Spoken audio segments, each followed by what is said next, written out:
Good morning students. Now we are going to bioswology class, 9th chapter, application of biotechnology. Previous class we are discussing about molecular diagnosis.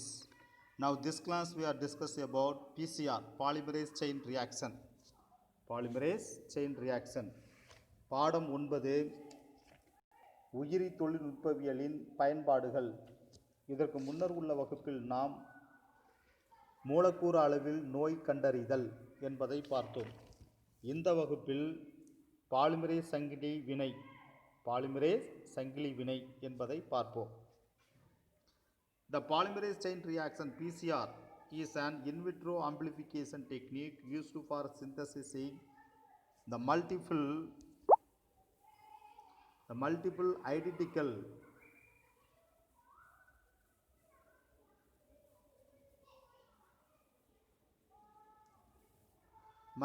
identical copies, billions of DNA of interest. That is called as the polymerase chain reaction. Polymerase chain reaction. நமக்கு விருப்பமான DNA துண்டுகளை எண்ணற்ற ஒத்த நகல்களாக லட்சக்கணக்கில் அதிக அளவில் பெருக்கம் செய்யப்படும் ஒரு இன்விட்ரோ உடல்வெளி ஆய்வக தொழில்நுட்பமாக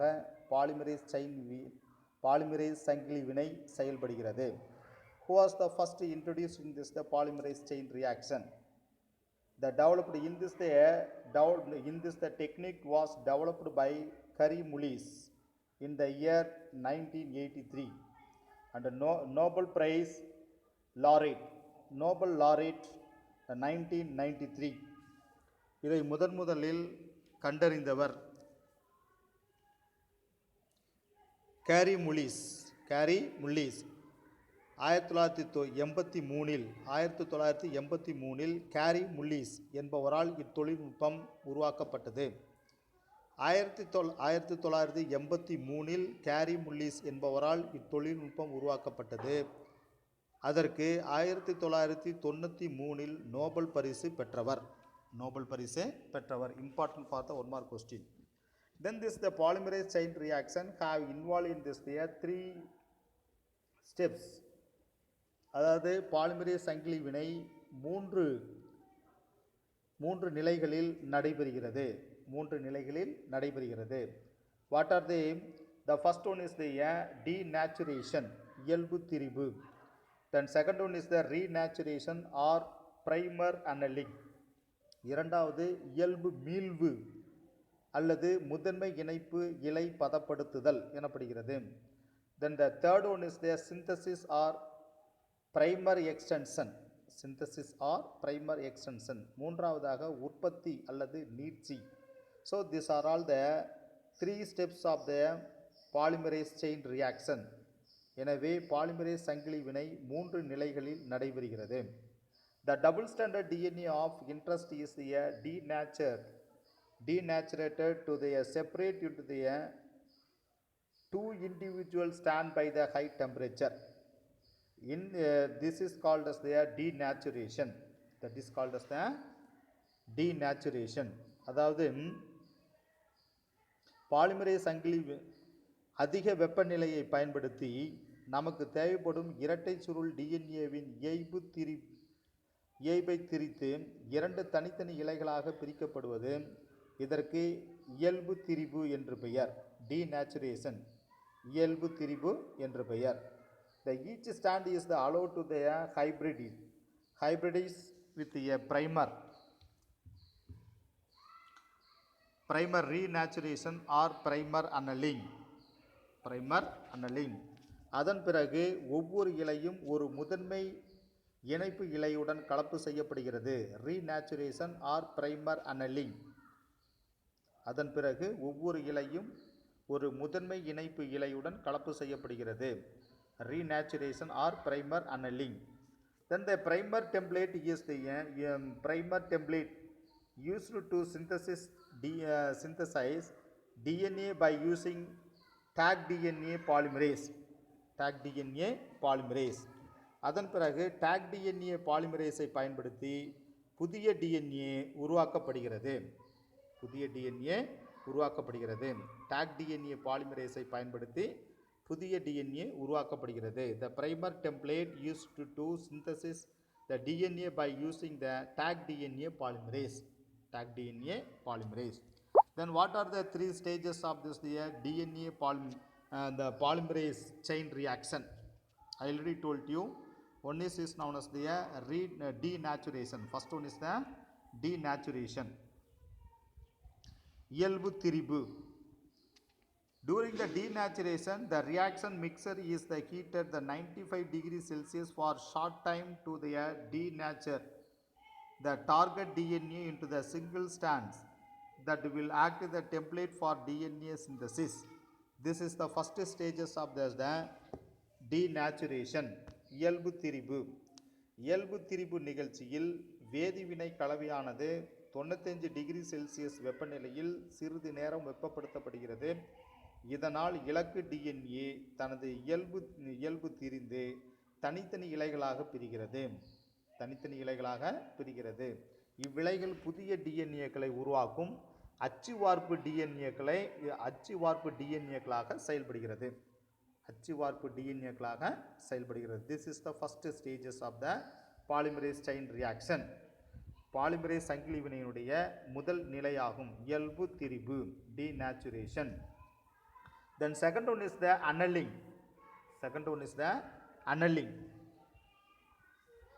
Annealingனா முதன்மை இணைப்பு இலை பதப்படுத்துதல். அது annealing, primer annealing.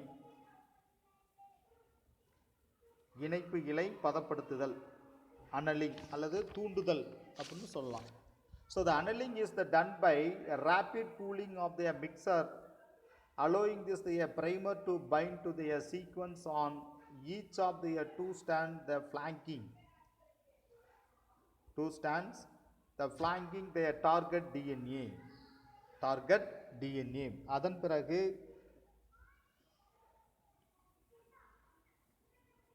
annealingனா என்னது?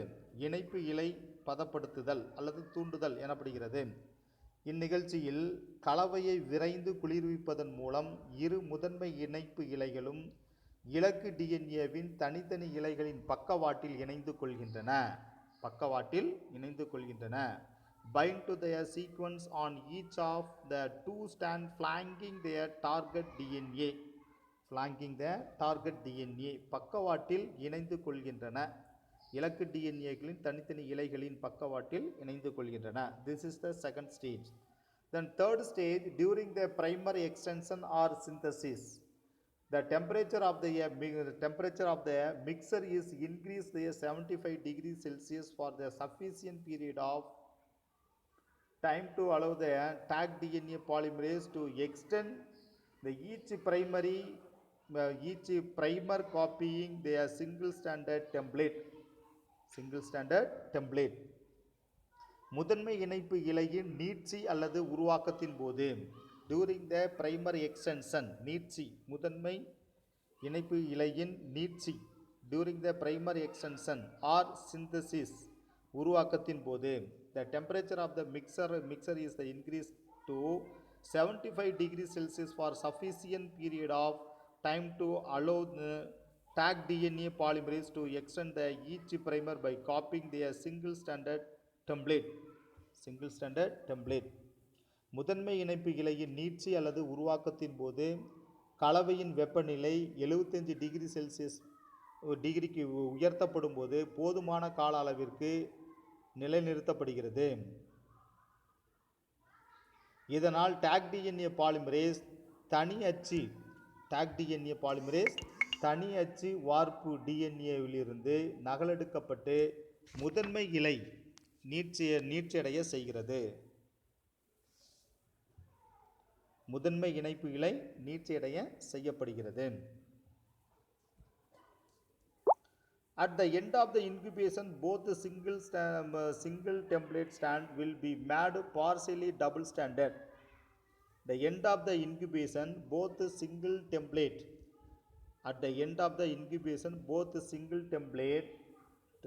template strand will be made partially double stranded.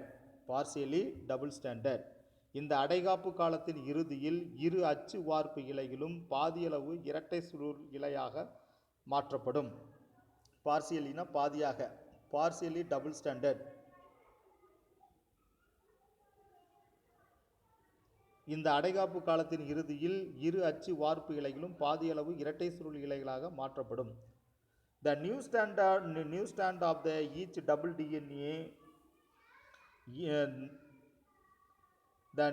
the new stand of each double stranded DNA extend to a variable distance downstream. Variable distance downstream.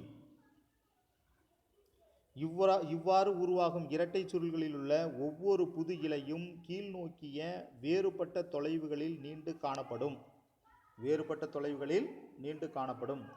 This steps the repeated again and again that generate the multiple form of the desired DNA. இந்த நிகழ்வுகள் திரும்ப திரும்ப நடைபெறுவதன் மூலம் விரும்பிய டிஎன்ஏக்களின் பல நகல்கள் உற்பத்தி செய்யப்படுகின்றன. This process is also called as the DNA amplification. இதற்கு DNA பெருக்கமடைதல் என்று பெயர். Now come to this diagram. I already told to you that polymerase chain reaction have there three stages. This is the original DNA. This is the original DNA.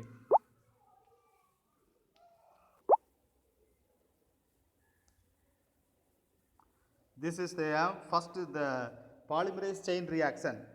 The polymerase chain reaction having this there three stages. What are the three stages of this there polymerase chain reaction? I already told to you.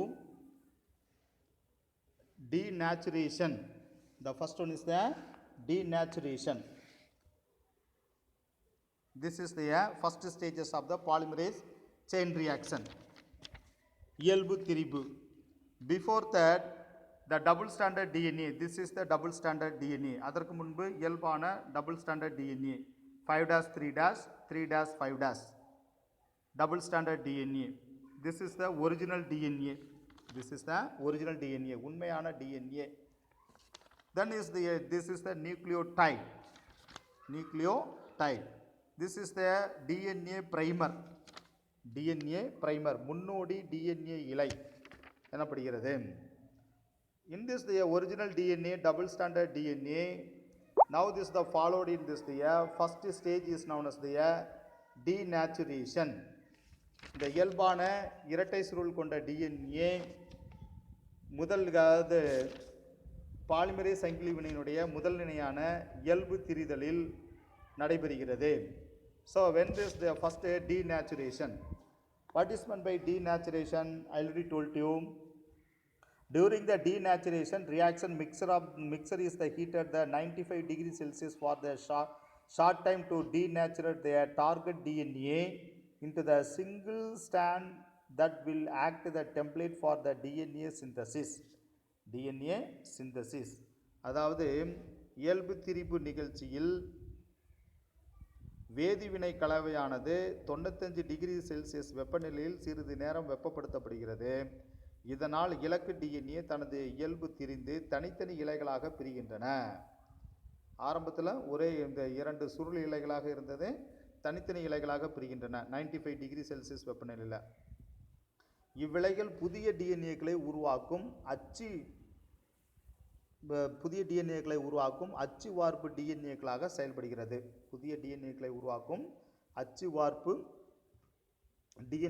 செயல்படுகிறது. In this the single strands that will act the template for the DNA synthesis. Template na அச்சு DNA வார்ப்புகளாக செயல்படுகிறது. This is the first stage. Then the second stage is known as the annealing. Annealing na இணைப்பு இலை பதப்படுத்துதல் அல்லது தூண்டுதல் அப்படினு சொல்லலாம். So in this the stage annealing. The annealing is done by the rapid cooling of the mixer of allowing the primer to bind to the sequence of each of the two stranded flanking the target DNA. இரண்டாவது நிலை annealing என்பது அதாவது இணைப்பு இலை பதப்படுத்துதல் அல்லது தூண்டுதல் என்பது கலவையை விரைந்து குளிர்விப்பதன் மூலம் இரு முதன்மை இணைப்பு இலைகளும் இலக்கு டிஎன்ஏவின் தனி இலைகளின் பக்கவாட்டில் இணைந்து கொள்கின்றன. இது வந்து டெம்ப்ளேட் டிஎன்ஏ, வார்ப்புரு டிஎன்ஏ. இதுவும் வார்ப்புரு டிஎன்ஏ. அப்போ இது வந்து என்னது, முதன்மை டிஎன்ஏ, அது பிரைமர் டிஎன்ஏ. இந்த பிரைமர் டிஎன்ஏ இந்த வார்ப்புரு டிஎன்ஏவுடைய பக்கவாட்டில் போய் இணைஞ்சிக்குது. So this is the second stages of this. Then third one is known as the extension. Extensionனா நீட்சியுறுதல் எனப்படுகிறது. In this the extension, during the primer extension or synthesis, the temperature of the mixture is the increase the 75 degrees Celsius, the sufficient period of the time to allow the tag DNA polymerase to extend each primer by copying the single standard template. மூன்றாவதாக என்ன சொல்கிறோம், நீட்சி அடைதல். முதன்மை இணைப்பு இலையின் நீட்சி அல்லது உருவாக்கத்தின் போது, எக்ஸ்டென்ஷன்னா நீட்சி, முதன்மை இணைப்பு இலையின் நீட்சி அல்லது உருவாக்கத்தின் போது கலவையின் வெப்பநிலை 75 டிகிரி செல்சியஸுக்கு உயர்த்தப்படும் போது போதுமான கால அளவிற்கு நிலைநிறுத்தப்படுகிறது. இதனால் டாக் டிஎன்ஏ பாலிமரேஸ், இங்கே வந்து என்ன இருக்குது, இதுதான் டாக் டிஎன்ஏ. இந்த Taq DNA polymerase, this is the tag DNA. The tag DNA polymerase. The tag DNA polymerase தனித்த அச்சு வார்ப்பு டிஎன்ஏவுடன் நகலெடுக்கப்பட்டு முதன்மை இணைப்பு இலை நீட்சியடைய செய்யப்படுகிறது. அப்போ இந்த டாக் டிஎன்ஏ பாலிமரேஸ் என்ன பண்ணுன்னா, தனித்த வார்ப்பு, இந்த வார்ப்புரு டிஎன்ஏ வந்து நகலெடுக்கப்பட்டு தனித்த அச்சு வார்ப்பு டிஎன்ஏலிருந்து நகலெடுக்கப்பட்டு முதன்மை இணைப்பு இலை நீட்சியடைய செய்கிறது. முதன்மை இணைப்பு இலை வந்து என்னது, நீட்சியடைய செய்கிறது. அப்போ அந்த DNA polymerase, Taq DNA polymerase, இந்த டாக் டிஎன்ஏ பாலிமரேஸ் வந்து எதிலிருந்து நீட்சி அடையுதுன்னா, the tag DNA polymerase, this is the tag DNA polymerase. The tag DNA polymerase வந்து தனித்த டிஎன்ஏ இலையிலிருந்து தனித்த அச்சு வார்ப்பு டிஎன்ஏலிருந்து நகல் எடுக்கிறது. இதுதான் டாக் டிஎன்ஏ. தனித்த அச்சு வார்ப்பு இலையிலிருந்து நகல் எடுத்து அது எதுக்கு யூஸ் ஆகுதுன்னா, இந்த பிரைமர் டிஎன்ஏ வந்து நீட்சி அடைய செய்கிறதுக்கு பயன்படுகிறது. தனித்த அச்சு டிஎன்ஏவிலிருந்து நகலெடுக்கப்பட்டு முதன்மை இணைப்பு இலை, இதுதான் முதன்மை இணைப்பு இலை, இந்த முதன்மை இணைப்பு இலை நீட்சியடைய செய்யப்படுகிறது. This is the important for this. This is the extension. நீட்சியடைதல் எனப்படுகிறது. During the primary extension or the synthesis, the temperature of the mixture is the increase to 75 degrees Celsius for the sufficient period of time to allow the tag DNA polymerase to extend each primer by copying the single standard template. This is the important for this. The next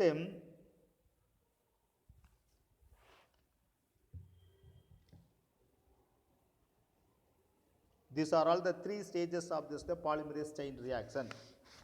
இவை polymerase சங்கிலி வினையினுடைய 3 நிலைகளாகும். Then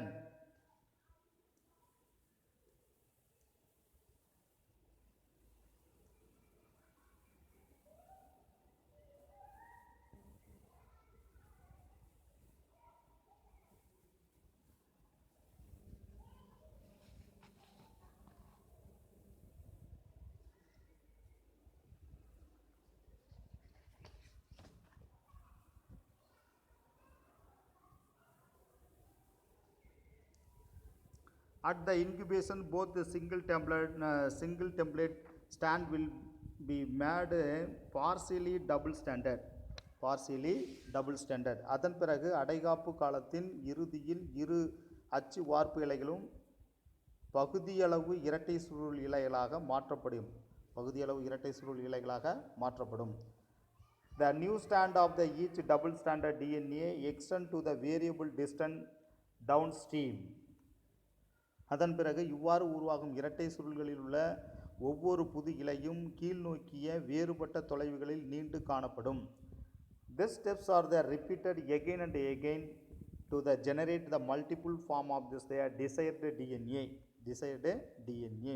இந்த நிகழ்வுகள் திரும்ப திரும்ப நடைபெறுவதன் மூலம் விரும்பிய டிஎன்ஏக்களின் பல நகல்கள் உற்பத்தி செய்யப்படுகின்றன. This process is also called as the DNA amplification. இதற்கு டிஎன்ஏ பெருக்கமடைதல் என்று பெயர்.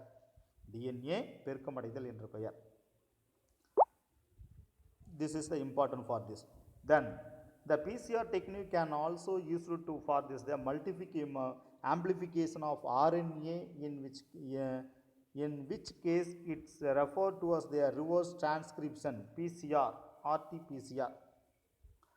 RT-na reverse transcription PCR. அது பிசிஆர் முறைப்படி ஆர்என்ஏ மூலக்கூறுகளையும் பெருக்கமடைய செய்ய இயலும். இந்நிகழ்ச்சி பின்னோக்கிய படியெடுத்தல் reverse transcription PCR.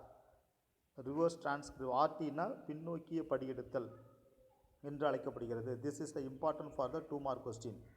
In this process, the RNA molecule mRNA must be converted into complementary DNA by the enzyme reverse transcriptase. The cDNA then serves as the template for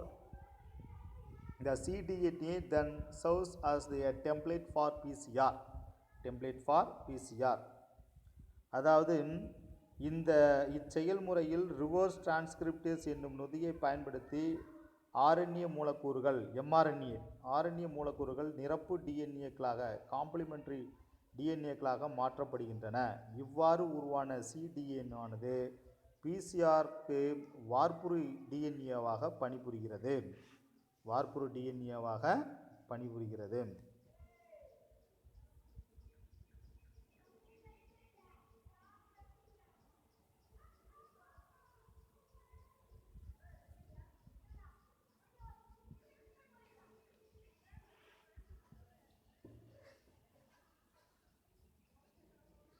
The next ones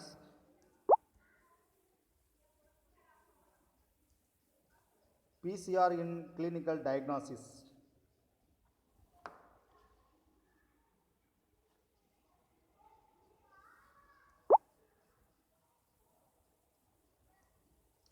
PCR in clinical diagnosis. The specificity and sensitivity of the PCR is useful for the diagnosis of the inherited disorder, genetic disorder, viral disease, bacterial disease, etc. அதாவது மருத்துவ கண்டறிதல் PCR, clinical diagnosis மருத்துவ கண்டறிதல், மரபிய குறைபாடுகள், virus நோய்கள், bacteria நோய்கள் போன்றவற்றை கண்டறிய பிசிஆரின் இலக்குத்தன்மை மற்றும் உணர்திறன் மிகவும் பயன்படுகிறது. இலக்குத்தன்மை அதாவது ஸ்பெசிஃபிசிட்டினா இலக்குத்தன்மை அண்டு சென்சிட்டிவிட்டினா உணர்திறன் மிகவும் பயன்படுகிறது. The diagnosis and treatment of the particular disease often require the identifying a particular pathogen. குறிப்பிட்ட வகை நோயூக்கிகளை அடையாளம் காண்பதன் மூலம் சரியான சிகிச்சை அளிக்க இயலும். The diagnosis and treatment of a particular disease often require identifying a particular pathogen. குறிப்பிட்ட வகை நோயூக்கியை அடையாளம் காண்பதன் மூலம் சரியான சிகிச்சை அளிக்க இயலும்.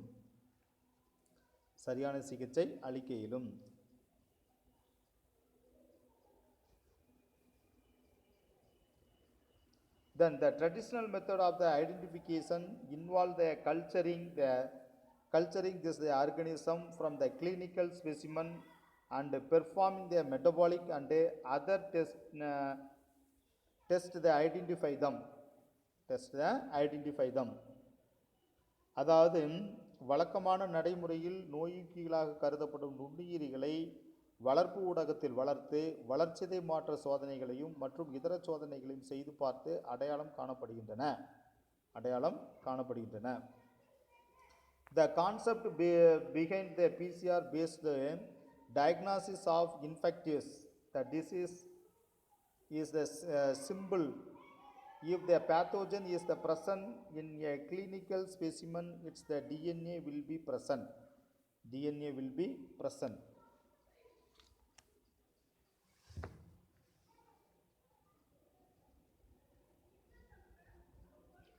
வளர்சிதை மாற்ற சோதனைகளையும் மற்றும் இதர சோதனைகளையும் செய்து பார்த்து அடையாளம் காணப்படுகின்றன. தொற்று நோய்களை கண்டறிய பிசிஆர் அடிப்படையிலான எளிய பிசிஆர் தொற்று நோய்களை கண்டறிய பிசிஆர் அடிப்படையிலான ஆய்வு எளிதானதாகும். The concept being is the PCR based the diagnosis is the infectious disease is the simpleனா எளிதானதாகும். If the pathogen is the present in a clinical specimen, its DNA will be present. DNA will be present. ஒரு ஆய்வக மாதிரியில் ஒரு நோய்க்கு காணப்பட்டால் நிச்சயமாக அதன் டிஎன்ஏவும் காணப்படும். Its DNA has the unique sequence that can be detected by the PCR. PCR முறை மூலம் அவற்றின் தனித்துவமான டிஎன்ஏ வரிசைகள் கண்டறியப்படுகின்றன. சீக்வன்ஸ்னா வரிசைகள் கண்டறியப்படுகின்றன. Often using the clinical specimen, for example, blood, stool, spinal fluid or the sputum in the PCR mixer. எடுத்துக்காட்டாக இரத்தம், மலம், தண்டுவட திரவம், சளி போன்ற மருத்துவ மாதிரிகளில் பிசிஆர் முறைப்படி மூலம் பரிசோதிப்பதன் மூலம் நோய் வகைகளை கண்டறியலாம். பிளட்டு, ஸ்டூல், இரத்தம், மலம், அப்புறம் ஸ்பைனல் ஃப்ளூயிட் தண்டுவட திரவம், அப்புறம் ஸ்பூட்டம் சளி போன்ற மருத்துவ மாதிரிகள் பிசிஆர் முறைப்படி மூலம் பரிசோதிப்பதன் மூலம் நோய் வகைகளை கண்டறியலாம்.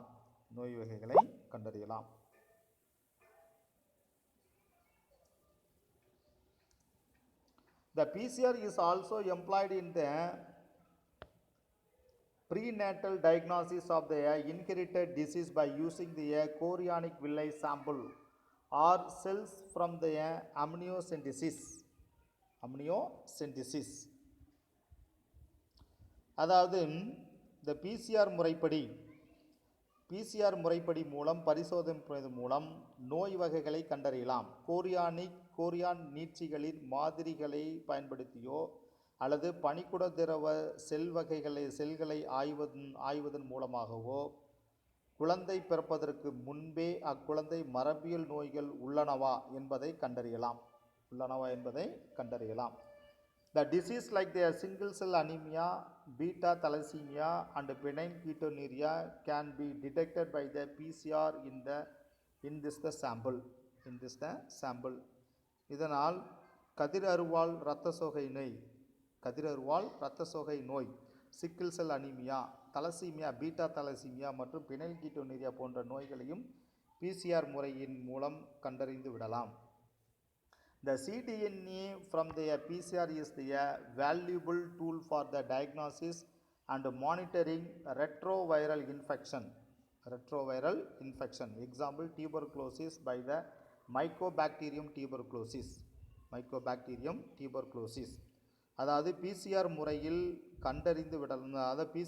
மூலம் கண்டறியப்படும் சிடிஎன்ஏ ஆனது ரெட்ரோவைரஸ்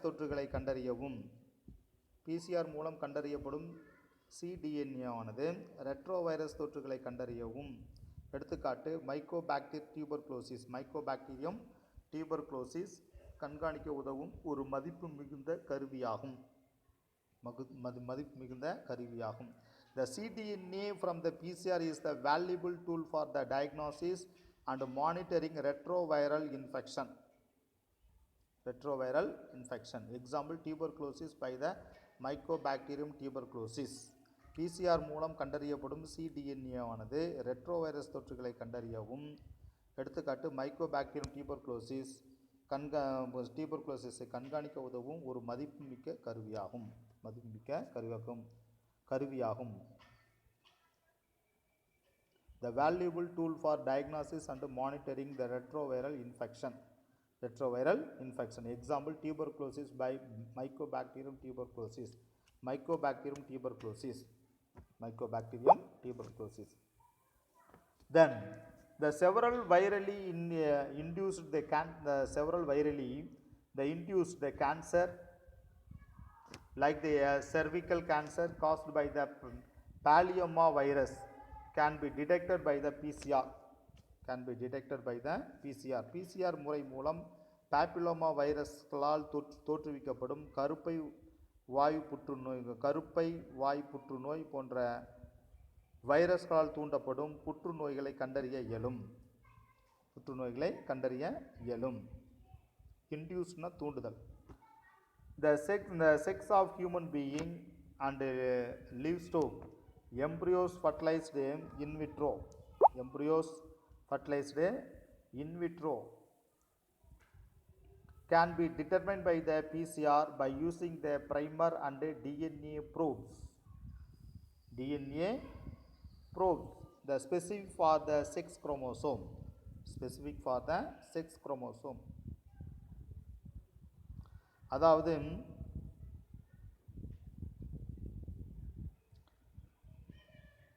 PCR முறை மூலம் பாப்பிலோமா வைரஸ்களால் தோற்றுவிக்கப்படும் கருப்பை வாய் புற்றுநோய் போன்ற வைரஸ்களால் தூண்டப்படும் புற்றுநோய்களை கண்டறிய இயலும். மேலும்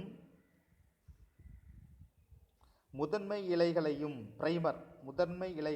DNA துளைக்கி புரோபையும் பயன்படுத்தி பால் குரோமோசோம்களை கண்டறிந்து மனித கரு, கால்நடைகளின் கரு மற்றும் உடல்வெளி கருக்களின் பால் தன்மையை ஆண் பெண் PCR முறையின் மூலம் கண்டறியலாம்.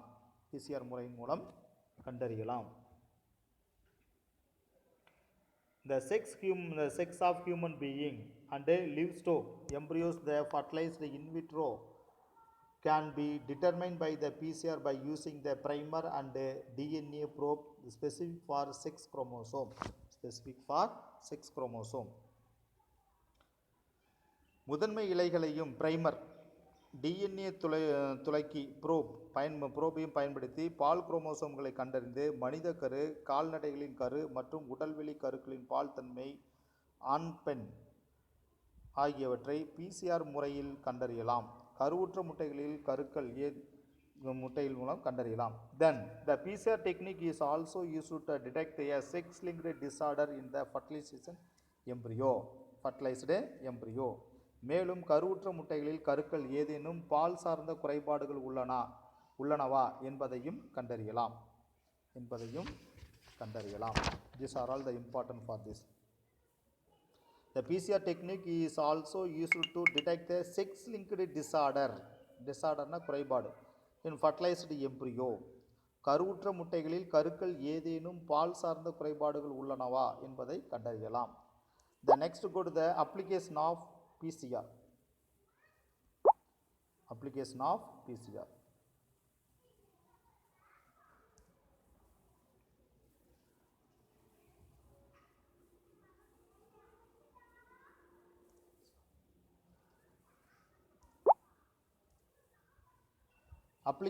PCR.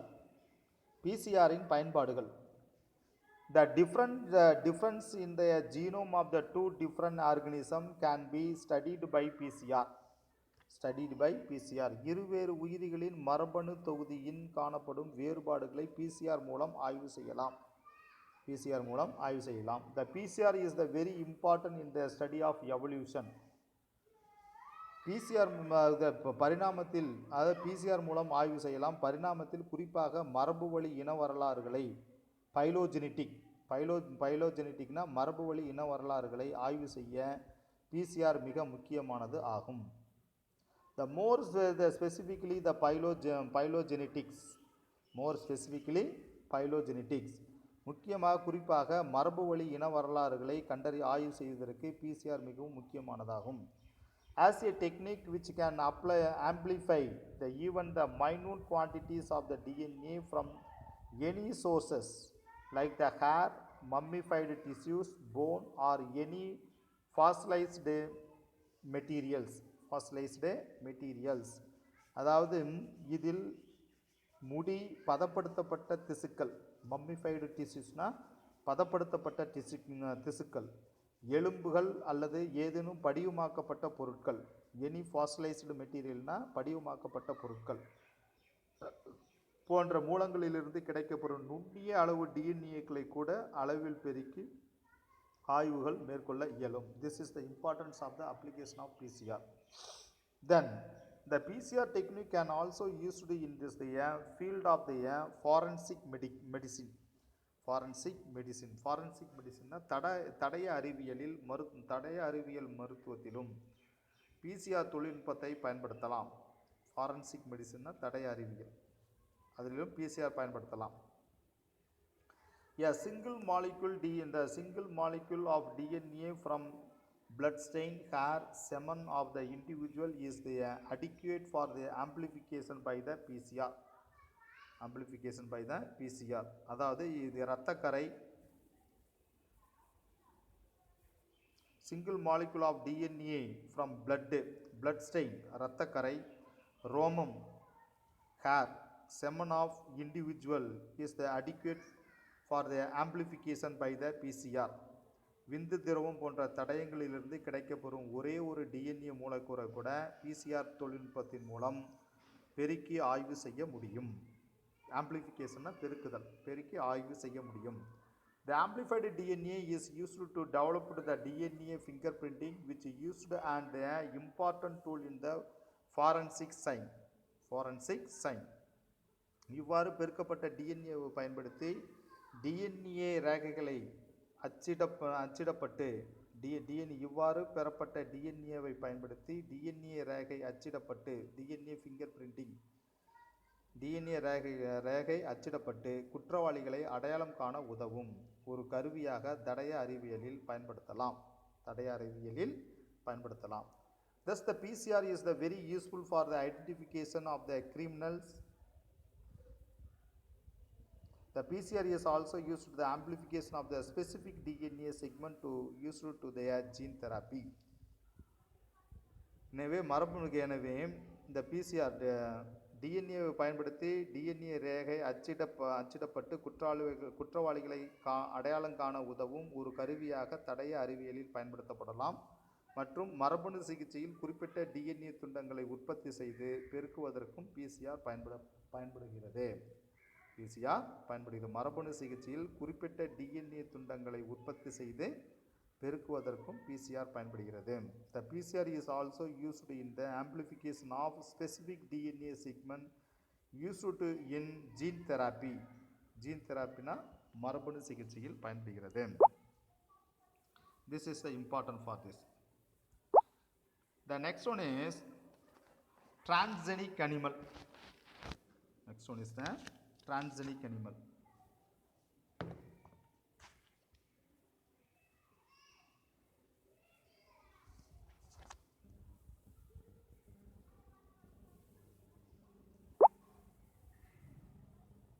What is meant by transgenic animal? மரபணு மாற்றப்பட்ட விலங்குகள் என்றால் என்ன? Transgenic animal.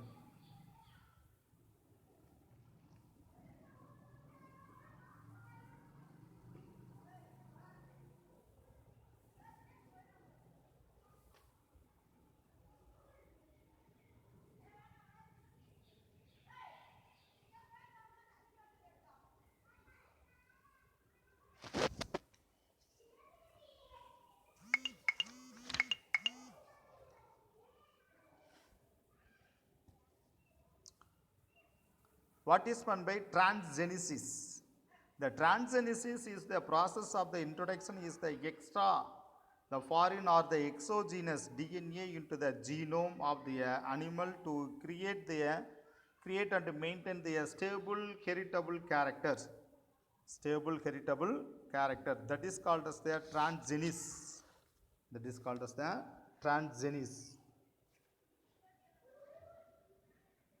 மரபணு மாற்றம் என்றால் என்ன? டிரான்ஸ்ஜெனிசிஸ். மரபணு மாற்றம் என்றால் என்ன? உயிரிகளின் மரபணு தொகுதிக்குள் புதிய அந்நிய அல்லது புறத்தோன்றிய, ஃபாரின்னா அந்நிய அல்லது எக்ஸோஜீனஸ் புறந்தோன்றிய மிகைப்படியான டிஎன்ஏக்களை நுழைத்து நிலையான மரபியல் மாற்றங்களை விரும்பிய வண்ணம் தோற்றுவிக்கலாம். இதற்கு மரபணு மாற்றம் டிரான்ஸ்ஜெனிசிஸ் என்று பெயர். Then the foreign DNA that they introduced is called as the transgenic, and animal that are produced by the DNA the manipulate are called as the transgenic animal.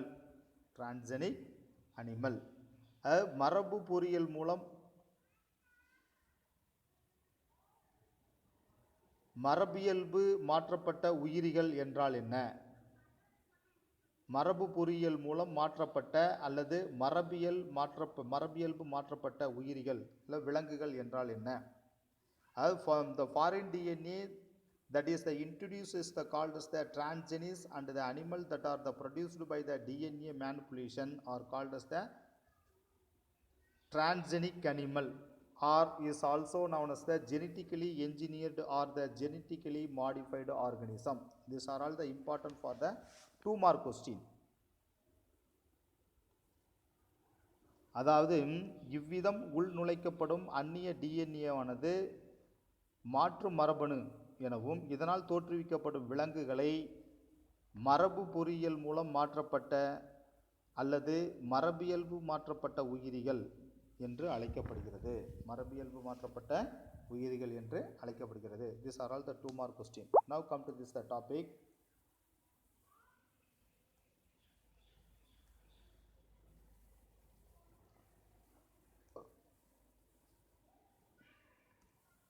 Transgenic animals. In early days, their selective breeding methods were carried out to improve their genetic characters of their livestock and other domestic animal. அதாவது கால்நடைகள் மற்றும் வீட்டு விலங்குகளில் மரபியல் பண்புகளை மேம்படுத்துவதற்கு தொடக்கங்காலங்களில் தேர்ந்தெடுக்கப்பட்ட கலப்பு முறைகள் நடைமுறையில் இருந்தன.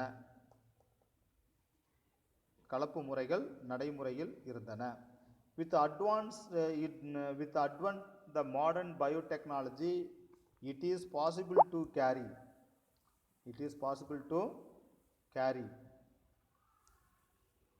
out manipulation at the genetic level to get the desired traits in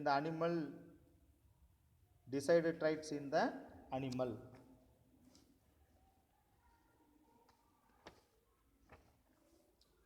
அதனால் நவீன உயிர் தொழில்நுட்ப முன்னேற்றத்திற்கு பிறகு விரும்பிய வகை விலங்குகளை தோற்றுவிக்க மரபு ரீதியான மாற்றங்களை கையாள மனிதர்களால் முடிகிறது.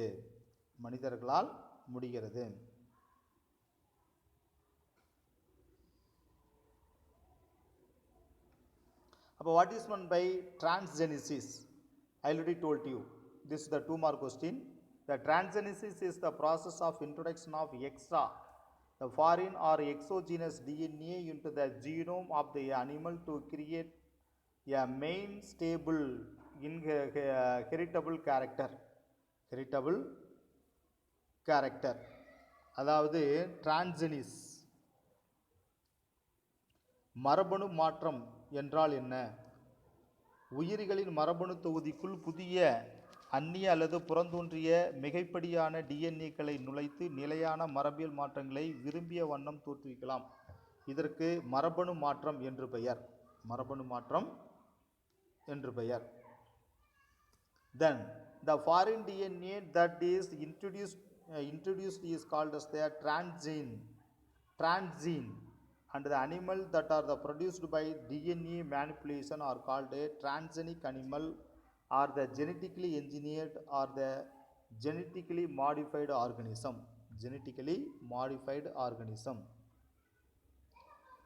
இவ்விதம் உள்நுழைக்கப்படும் அந்நிய டிஎன்ஏ ஆனது மாற்று மரபணு எனவும் இதனால் தோற்றுவிக்கப்படும் விலங்குகளை மரபு பொறியியல் மூலம் மாற்றப்பட்ட அல்லது மரபியல்பு மாற்றப்பட்ட உயிரிகள் எனவும் அழைக்கப்படுகிறது.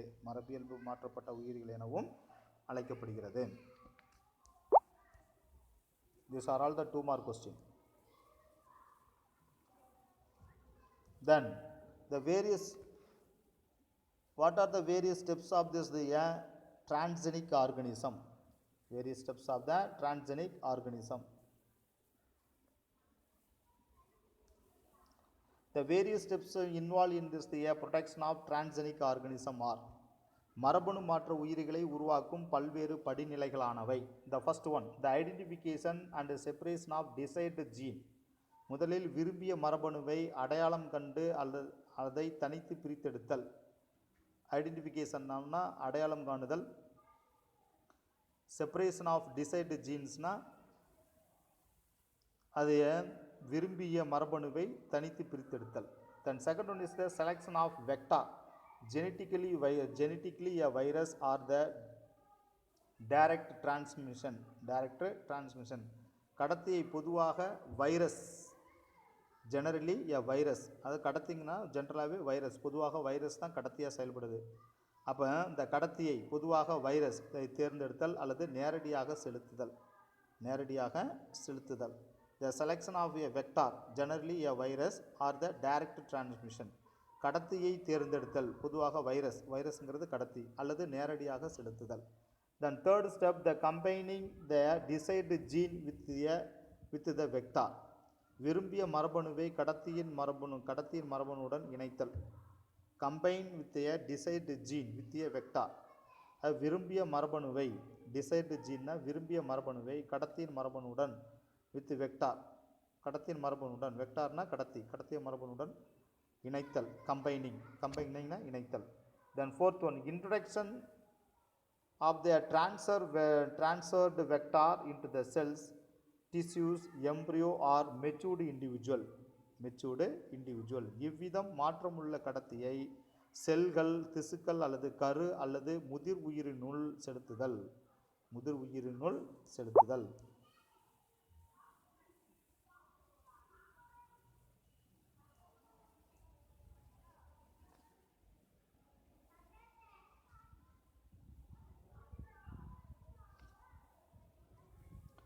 Demonstration of integration and expression of foreign gene in transgenic tissues or animal. அதாவது மரபணு மாற்ற திசு அல்லது விலங்குகளில் அந்நிய ஜீனின் ஒருங்கிணைப்பு மற்றும் வெளிப்பாடு பற்றிய செயல் விளக்கம். டெமான்ஸ்ட்ரேஷன் செயல் விளக்கம். The transgenic animals such as the mice, rat, rabbit, pig, cow, goat, sheep and fish have been produced. சுண்டெலி, முயல், மைஸ்னா சுண்டெலி, அப்புறம் எலி ராபிட், முயல், பிக் பன்றி, கவ் பசு, ஷீப் வெள்ளாடு, செம்மறியாடு மற்றும் மீன்கள் ஆகியவற்றில் மரபணு மாற்ற வகைகள் தோற்றுவிக்கப்பட்டுள்ளன. This is the importance of this. Now come to this the diagram.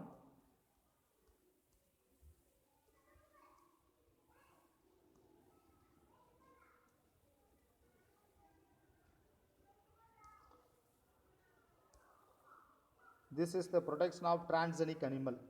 மரபணு மாற்றப்பட்ட விலங்குகள். Human gene, இது வந்து human gene.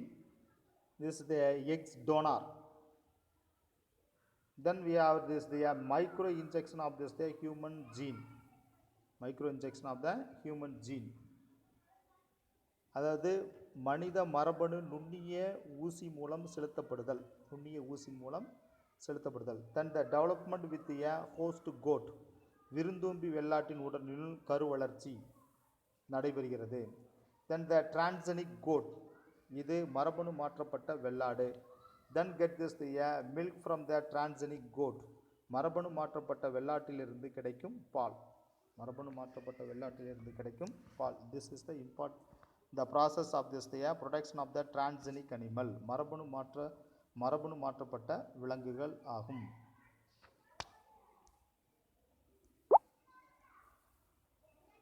What is the concept of this? What is meant by transgenesis? The transgenesis is the process of the introduction of the extra or the foreign or the exogenous DNA into the genome of the animal to maintain their stable heritable character. heritable character. அதாவது நம்ம ஏற்கனவே என்ன பார்த்தோம், மரபணு மாற்றம் என்றால் என்ன, உயிரிகளின் மரபணு தொகுதிக்குள் புதிய அதாவது அந்நிய அல்லது புறந்தோன்றிய மிகைப்படியான டிஎன்ஏக்களை நுழைத்து நிலையான மரபியல் மாற்றங்களை விரும்பிய வண்ணம் தோற்றுவிக்கலாம். இதற்கு மரபணு மாற்றம் என்று பெயர். மரபணு மாற்றம் என்று பெயர். The foreign DNA that introduced they are called as the transgenics, and animals that are produced by the DNA manipulation are called a transgenic animal or genetically engineered or the genetically modified organism. இதற்கு இவ்வாறு உள்நுழைக்கப்படும் அந்நிய டிஎன்ஏவானது மரபணு மாற்று மரபணு எனவும், இதனால் தோற்றுவிக்கப்படும் விலங்குகளை மரபு பொறியியல் மூலம் மாற்றப்பட்ட அல்லது மரபியல்பு மாற்றப்பட்ட உயிரிகள் என்று அழைக்கப்படுகிறது. அப்போ நமக்கு தேவையான ஜீனை என்ன பண்ணுறோம், உள்ளே செலக்ட் பண்ணி உள்ளார செலுத்துகிறோம். எது, அந்த ஷீப்போட அந்த டோனார் எக் செல்ஸுக்குள்ளார நமக்கு செலக்டிவ் ஜீனை எடுத்து செலுத்துகிறோம். தேர்ந்தெடுக்கப்பட்ட ஜீன் மரபணுவை எடுக்கிறோம். அதுக்கு எங்கேருந்து எடுக்கிறோம்னா, மனிதனுடைய மரபணுவை, அதனுடைய பால் உற்பத்திக்கு தேவையான மரபணுவை மனிதனிலிருந்து எடுக்கிறோம். when the milk production of the gene is the uptake from the human being, then insert to this the eggs of the sheep. மனித மரபணு, பால் உற்பத்தி செய்யக்கூடிய மனித மரபணுவை எடுத்து என்ன பண்ணுறோம், ஆட்டினுடைய அண்ட செல்லுள் நுழைக்கிறோம். அப்போ அதனுடைய பால் உற்பத்தி அதிகமாகுது. The increase the milk production. So this is the examples of the production of the transgenic animal. இது மரபணு மாற்றப்பட்ட விலங்குகள் எடுத்துக்காட்டு ஆகும். The next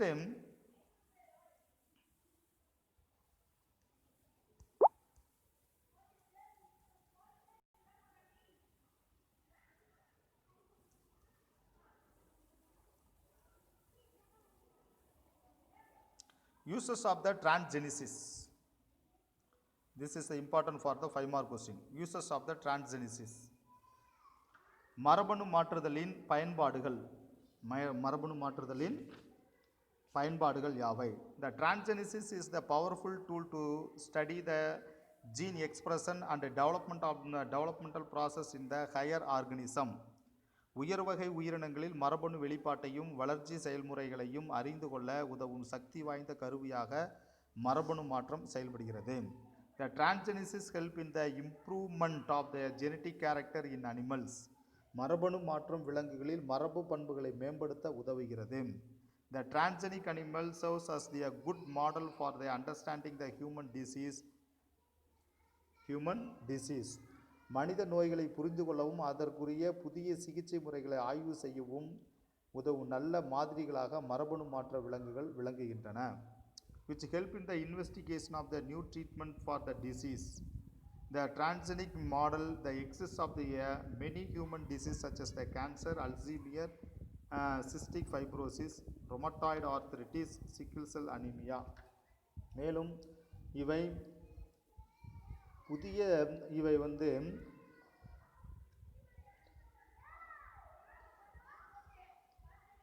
மனித நோய்களை புரிந்து கொள்ளவும் அவற்றுக்குரிய புதிய சிகிச்சை முறைகளை பற்றி ஆய்வு செய்யவும் உதவும் நல்ல மாதிரியாக மரபணு மாற்ற விலங்குகள் விளங்குகின்றன. எடுத்துக்காட்டாக புற்றுநோய், அல்சீமியர், நீர்ம திசு அழற்சி, சிஸ்டிக் ஃபைப்ரோசிஸ், ரொமட்டாய்டு ஆர்த்ரிட்டிஸ் மற்றும் கதிர் அருவாள் இரத்த சோகை நோய், சிக்கிள் செல் அனிமியா போன்ற மனித நோய்களுக்கான மனித மரபணு மாற்ற மாதிரிகளும் டிரான்ஜெனிக் மாடல் உருவாக்கப்படுகின்றன. The transgenic animal are used to produce their protein, which are important for their medical and pharmaceutical application. தடுப்பூசிகள் மேலும் மரபணு மாற்ற விலங்குகளை கொண்டு உற்பத்தி செய்யப்படும் புரதங்கள் மருத்துவத்துறையிலும் மருந்து உற்பத்தி துறையிலும் மருந்து உற்பத்தி துறையிலும் முக்கியமாக பயன்களை கொண்டுள்ளன. Pharmaceutical application மருந்து உற்பத்தி துறையிலும் பயன்படுகின்றன. The transgenic mice are used for the testing the safety of vaccine. தடுப்பூசிகளின் பாதுகாப்பு தன்மையை சோதிப்பதற்கு மரபணு மாற்ற சுண்டெலிகள் பயன்படுத்தப்படுகின்றன.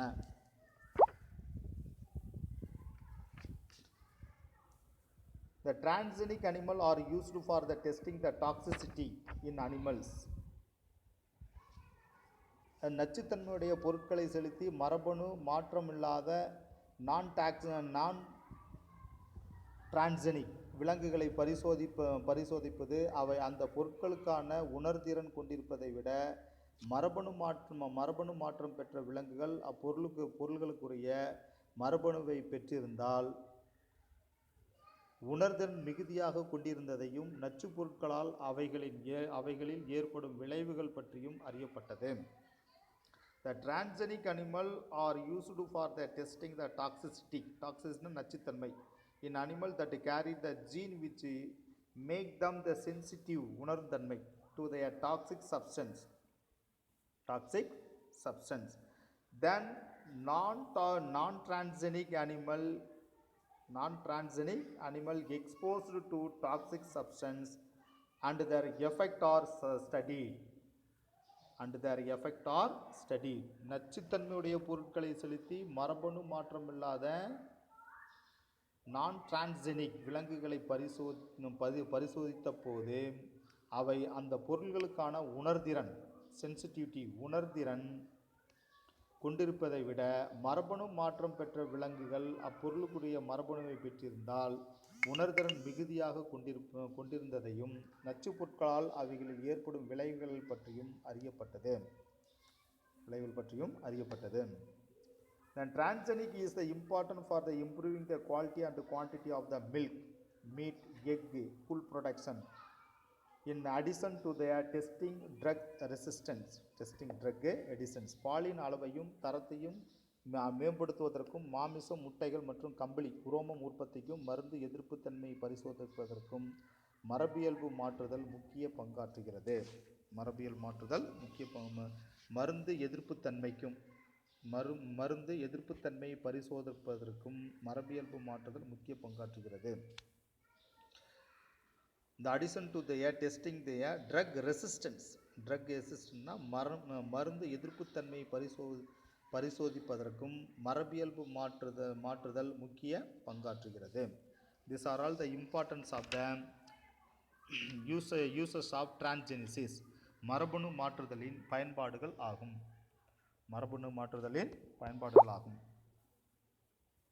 Now come to the Tamil medium students.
Polymerase சங்கிலி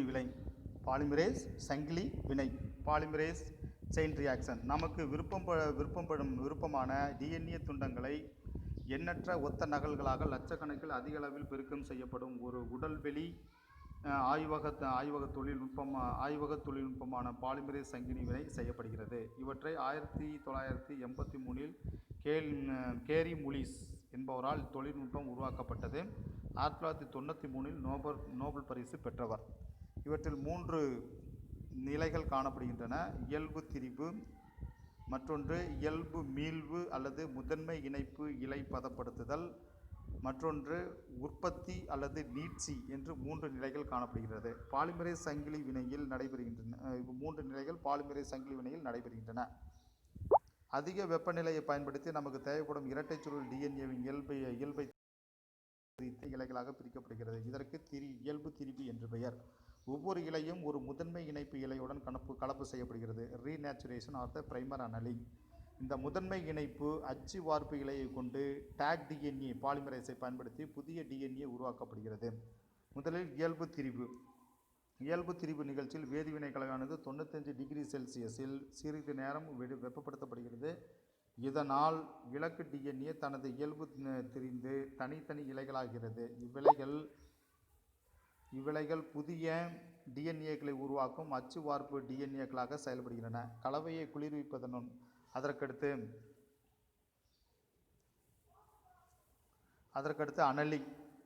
அனலிங்னா என்ன சொல்லியிருக்கேன்? இணைப்பு இலை பதப்படுத்துதல், முக்கியமாக முதன்மை இணைப்பு இலை பதப்படுத்துதல் அனலிங். அது கலவையை குளிர்விப்பதன் மூலம் இரு முதன்மை இணைப்பு இலைகளும் இலக்கு டிஎன்ஏவின் தனி இலைகளின் பக்கவாட்டில் இணைந்து கொள்கின்றன. இது 2வது ஸ்டேஜ். அடுத்து 3வது ஸ்டேஜ் பார்த்திங்கன்னா முதன்மை இணைப்பு இலையின் நீட்சி அல்லது உருவாக்கம். இவற்றில் பார்த்தீங்கன்னா கலவையின் வெப்பநிலை 75 டிகிரி செல்சியஸுக்கு உயர்த்தப்பட்டு போதுமான கால அளவில் நிலைநிறுத்தப்படுகிறது. இதனால் டாக் டிஎன்ஏ பாலிமரேஸ் தனித்த அச்சு டிஎன்ஏவிலிருந்து நகலெடுக்கப்பட்டு முதன்மை இணைப்பு இலை நீட்சியடைய செய்கிறது. இது 3வது நிலை. எனவே டிஎன்ஏ பாலிமரேஸ் பாலிமரேஸ் சங்கிலி நிலை 3 நிலைகளில் நடைபெறுகிறது. மேலும் இந்த அடைகாப்பு காலத்தின் இறுதியில் இரு அச்சு வார்ப்பு இலைகளும் பகுதியளவு இரட்டை சுருள் இலைகளாக மாற்றப்படும். இவ்வாறு உருவாகும் இரட்டை சுருள்களில் ஒவ்வொரு புது இலையும் கீழ்நோக்கிய வேறுபட்ட தொலைவுகளில் நீண்டு காணப்படும். இந்த நிகழ்வுகள் திரும்ப நடைபெறுவதன் மூலம் விரும்பிய டிஎன்ஏயின் பல நகல்கள் உற்பத்தி செய்யப்படுகின்றன. இதற்கு டிஎன்ஏ பெருக்கமடைதல் ஆம்பிளிஃபிகேஷன் எனப்படுகிறது.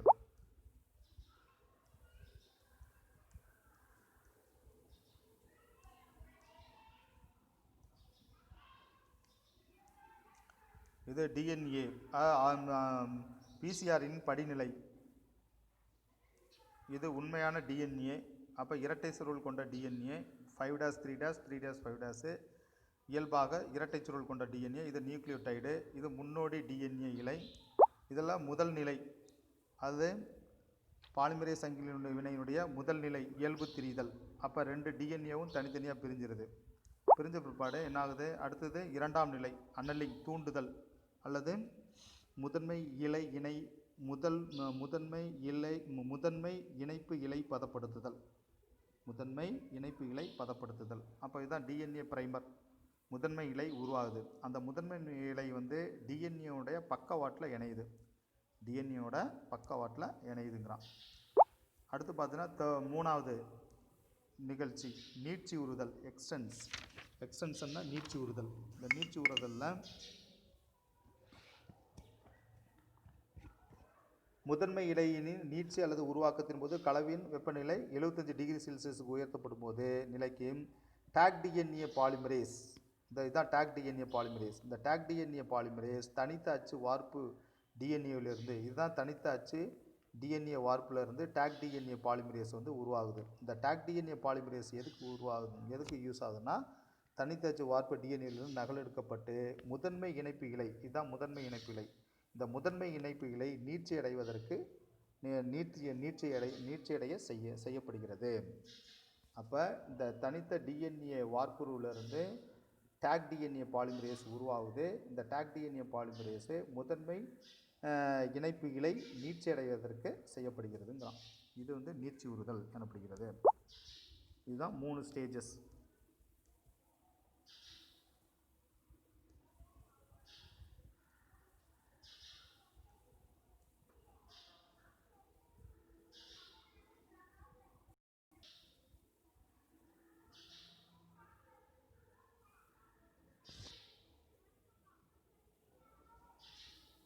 எனவே இந்த அடைகாப்பு காலத்தில் இறுதியில் இரு அச்சு வார்ப்பு இலைகளும் பகுதியளவு இரட்டை சுருள் இலைகளாக மாற்றப்படும். இவ்வாறு உருவாகும் இரட்டை சுருள்களில் ஒவ்வொரு புது இலையும் கீழ்நோக்கிய வேறுபட்ட தொலைவுகளில் நீண்டு காணப்படும். இந்த நிகழ்வுகள் திரும்ப நடைபெறுவதன் மூலம் விரும்பிய டிஎன்ஏவின் பல நகல்களை உற்பத்தி செய்யப்படுகின்றன. இதற்கு டிஎன்ஏ பெருக்கமடைதல் ஆம்பிளிஃபிகேஷன் எனப்படுகின்றன. பிசிஆர் முறைப்படி ஆர்என்ஏ மூலக்கூறையும் பெருக்கமடைய செய்ய இயலும். இந்நிகழ்ச்சி பின்னோக்கிய படியெடுத்தல். இது 2 மார்க் கொஸ்டின். ஆர்என்ஏ மூலக்கூறையும் பிசிஆர் மூலம் பெருக்கமடைய செய்யும் இயலும். இதன் நிகழ்ச்சிக்கு பின்னோக்கிய படியெடுத்தல் RT PCR reverse transcription PCR என்று அழைக்கப்படுகிறது. இச்செயல்முறையின் மூலம் ரிவர்ஸ் டிரான்ஸ்கிரிப்டேஸ் என்னும் நொதியை பயன்படுத்தி ஆர்என்ஏ மூலக்கூறுகள் எம்ஆர்என்ஏ நிரப்பு டிஎன்ஏக்களாக காம்ப்ளிமெண்டரி டிஎன்ஏக்களாக மாற்றப்படுகிறது. இவ்வாறு உருவான சிடிஎன்ஏவானது பிசிஆருக்கு வார்ப்புரு டிஎன்ஏவாக பணிபுரிகிறது. மருத்துவ கண்டறிதலில் பிசிஆர் மரபிய குறைபாடுகள், வைரஸ் நோய்கள், பாக்டீரியா நோய்கள் போன்றவற்றை கண்டறிய பிசிஆரின் இலக்குத்தன்மை மற்றும் உணர்திறன் மிகவும் பயன்படுகிறது. குறிப்பிட்ட வகை நோய்களை அடையாளம் காண்பதன் மூலம் சரியான சிகிச்சை அளிக்க இயலும். வழக்கமான நடைமுறையில் நோய்கள் கருதப்படும் நுண்ணுயிரிகளை வளர்ப்பு ஊடகத்தில் வளர்த்து வளர்சிதை மாற்ற சோதனைகளையும் மற்றும் இதர சோதனைகளையும் செய்து பார்த்து அடையாளம் காணப்படுகின்றன. தொற்று நோய்களை கண்டறிய பிசிஆர் அடிப்படையிலான ஆய்வு எளிதானதாகும். ஒரு ஆய்வக மாதிரியில் ஒரு நோய்க்கு காணப்பட்டால் நிச்சயமாக அது டிஎன்ஏவும் காணப்படும். பிசிஆர் முறை மூலம் அவற்றின் தனித்துவமான டிஎன்ஏ வரிசைகள் கண்டறியப்படுகின்றன. எடுத்துக்காட்டாக இரத்தம், மலம், தண்டுவட திரவம், சளி போன்ற மருத்துவ மாதிரிகளில் பிசிஆர் முறைப்படி மூலம் பரிசோதனைப்பதன் மூலம் நோய் வகைகளை கண்டறியலாம். கோரியான் நீட்சிகளின் மாதிரிகளை பயன்படுத்தியோ அல்லது பனிக்குட திரவ செயல்களை ஆய்வதன் மூலமாகவோ குழந்தை பிறப்பதற்கு முன்பே அக்குழந்தை மரபியல் நோய்கள் உள்ளனவா என்பதை கண்டறியலாம். கதிரருவால் இரத்த சோகை நோய், sickle cell anaemia, thalassaemia, beta thalassaemia மற்றும் பெனில் கீட்டோனூரியா போன்ற நோய்களையும் பிசிஆர் முறையின் மூலம் கண்டறிந்து விடலாம். பிசிஆர் மூலம் கண்டறியப்படும் சிடிஎன்ஏவானது ரெட்ரோ வைரஸ் தொற்றுகளை கண்டறியவும், மைக்கோபாக்டீரியம் டியூபர்குலோசிஸ் ரெட்ரோ வைரஸ்களை கண்டறியவும், எடுத்துக்காட்டு மைக்கோபாக்டீரியம் டியூபர்குலோசிஸ் கண்காணிக்க உதவும் ஒரு மதிப்புமிக்க கருவியாகும். பிசிஆர் முறை மூலம் பாப்பிலோமா வைரஸ் தோற்றுவிக்கும் கருப்பை வாயு புற்றுநோய் போன்ற வைரஸ்களால் தூண்டப்படும் புற்றுநோய்களை கண்டறிய இயலும். முதன்மைகளையும் பிரைமர் டிஎன்ஏ துளைக்கி புரோப் பயன்படுத்தி பால் குரோமோசோம்களை கண்டறிந்து மனித கரு, கால்நடைகளின் கரு மற்றும் உடல் வெளி கருக்களின் பால் தன்மை ஆண் பெண் பிசிஆர் முறையின் மூலம் கண்டறியலாம். கருவுற்ற முட்டைகளில் கருக்கள்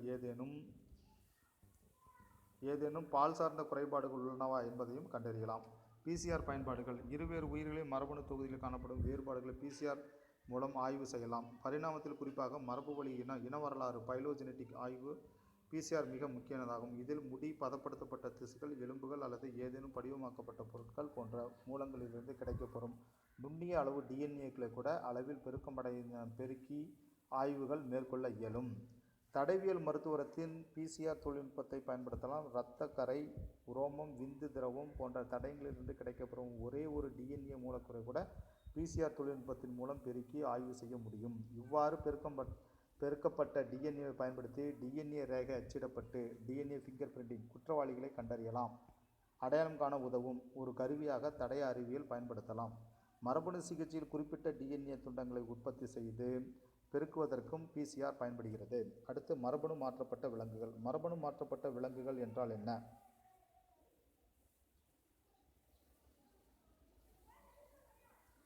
மரபணு மாற்றப்பட்ட விலங்குகள் என்றால் என்ன?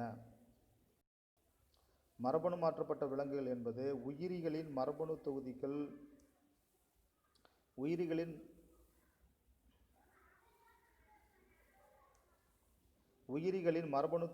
புதிய அந்நிய அல்லது புறந்தோன்றிய மிகையான டிஎன்ஏக்களை நுழைத்து நிலையான மரபியல் மாற்றங்களை விரும்பிய வண்ணம் தோற்றுவிக்கலாம். இதற்கு மரபணு மாற்றம் என்று பெயர். இவ்விதம் உள்நுழைக்கப்படும் அந்நிய டிஎன்ஏவானது மாற்று மரபணு எனவும், இதனால் தோற்றுவிக்கப்படும் விலங்குகளை மரபு பொறியியல் மூலம் மாற்றப்பட்ட அல்லது மரபியல்பு மாற்றப்பட்ட உயிரிகள் எனவும் அழைக்கப்படுகிறது. இது important for the 2 mark question. Now come to the topic. மரபணு மாற்றப்பட்ட விலங்குகள். கால்நடைகள் மற்றும் வீட்டு விலங்குகளில் மரபியல் பண்புகளை மேம்படுத்துவதற்கு தொடக்க காலங்களிலிருந்து தேர்ந்தெடுக்கப்பட்ட கலப்பு முறைகள் நடைமுறையில் இருந்தன. ஆனால் நவீன உயிரியல் தொழில்நுட்ப முன்னேற்றத்திற்கு பிறகு விரும்பிய வகை விலங்குகளை தோற்றுவிக்க மரபு ரீதியிலான மாற்றங்களை கையாள மனிதர்களால் முடிகிறது. ஏற்கனவே பார்த்துருக்கோம். அதாவது மரபணு மாற்றம் என்றால் என்ன? உயிரிகளின் மரபணு தொகுதியில் புதிய அந்நிய அல்லது புறந்தோன்றிய மிகைப்படியான டிஎன்ஏக்களை நுழைத்து நிலையான மரபியல் மாற்றங்களை விரும்பிய வண்ணம் தோற்றுவிக்கலாம். இதற்கு மரபணு மாற்றம் என்று பெயர். இவ்விதம் உள்நுழைக்கப்படும் அந்நிய டிஎன்ஏவானது மாற்று மரபணு எனவும், இதனால் தோற்றுவிக்கப்படும் விலங்குகளை மரபு பொறியியல் மூலம் மாற்றப்பட்ட அல்லது மரபியல்பு மாற்றப்பட்ட உயிர்கள் எனவும் அழைக்கலாம். அடுத்து, மரபணு மாற்ற உயிர்களை உருவாக்கும் பல்வேறு படிநிலைகளானவை. விரும்பிய மரபணுவை அடையாளம் கண்டு தனித்து பிரித்தெடுத்தல். கடத்தியை பொதுவாக கடத்தினா வைரஸ் தான். வெக்டார் தேர்ந்தெடுத்தல் அல்லது நேரடியாக செலுத்துதல். விரும்பிய மரபணுவை கடத்தியின் மரபணுடன் இணைத்தல். இவ்விதம் மாற்றமுற்ற கடத்தியை செல்கள், திசுக்கள் அல்லது கரு அல்லது முதிர்ந்த உயிரினுள் செலுத்தல். மரபணு மாற்ற திசு அல்லது விலங்குகளில் அந்நிய ஜீனின் ஒருங்கிணைப்பு மற்றும் வெளிப்பாடு பற்றிய செயல் விளக்கம். சுண்டெலி, எலி, முயல், பன்றி, வெள்ளாடு, செம்மறியாடு மற்றும் மீன் ஆகியவற்றில் மரபணு மாற்ற வகைகள் தோற்றுவிக்கப்படுகின்றன. படம். இது மரபணு மாற்றப்பட்ட விலங்குகள்.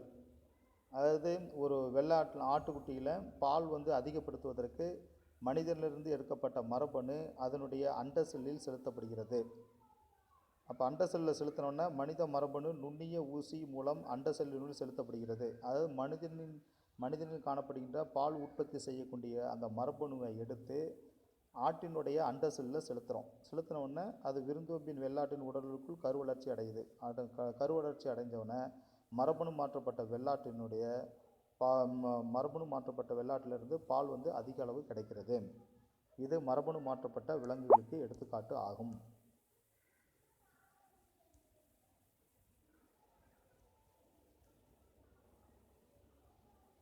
அடுத்து, மரபணு மாற்றுதலில் பயன்பாடுகள். இது 5 மார்க் கொஸ்டின். உயர் வகை உயிரிகளில் மரபணு வெளிப்பாட்டையும் வளர்ச்சி செயல்முறையும் அறிந்து கொள்ள உதவும் சக்தி வாய்ந்த கருவியாக மரபணு மாற்றம் உள்ளது. அடுத்து, 2வது,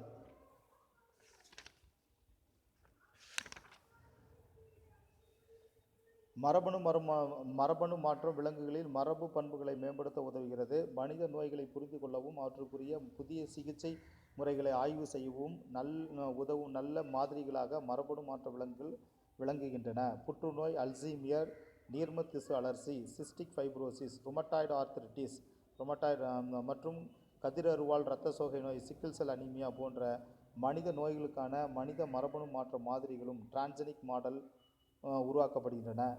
மரபணு மாற்ற விலங்குகளை கொண்டு உற்பத்தி செய்யப்படும் புரதங்கள் மருத்துவத்துறையிலும் மருந்து உற்பத்தி துறையிலும் மருந்து உற்பத்தி துறையிலும் முக்கியமாக பயன்பாடுகளை கொண்டுள்ளன. அடுத்து, தடுப்பூசிகளின் பாதுகாப்பு தன்மையை சோதிப்பதற்கு மரபணு மாற்ற சுண்டெலிகள் பயன்படுத்தப்படுகின்றன.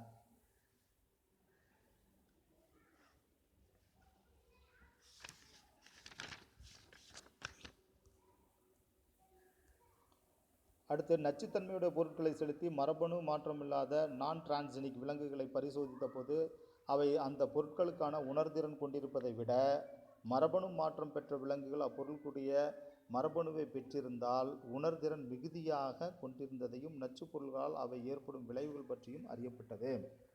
பாலின் அளவையும் தரத்தையும் மேம்படுத்துவதற்கு மாமிசம், முட்டைகள் மற்றும் கம்பளி உரோமம் உற்பத்திக்கும் மருந்து எதிர்ப்புத்தன்மையை பரிசோதிப்பதற்கும் மரபியல்பு மாறுதல் முக்கிய பங்காற்றுகிறது. So this class have the finish. The next class we can go to the next topic. Thank you.